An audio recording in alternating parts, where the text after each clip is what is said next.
कोकण उत्तर महाराष्ट्रात जोरदार पावसाचा इशारा। पुणे परिसरामध्ये मध्यम ते जोरदार स्वरूपाचा पाऊस।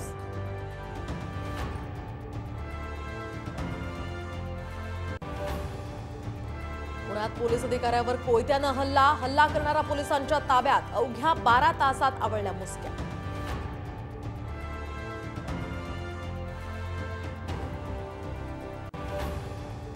मुख्यमंत्री शिंदे आज करणार मुंबई गोवा महामार्गाची पाहणी। गणपतीपूर्वीच रस्ता दुरुस्तीचे आदेश।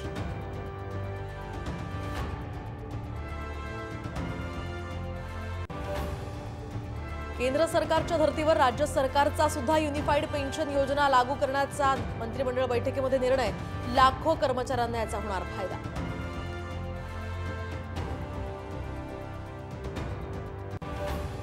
मुख्यमंत्री पदासाठी उद्धव ठाकरेंची जागांबाबत तडजोड सूत्रांची माहिती। मुंबईमध्ये केवळ 21 जागा लढवण्याचाही प्रस्ताव।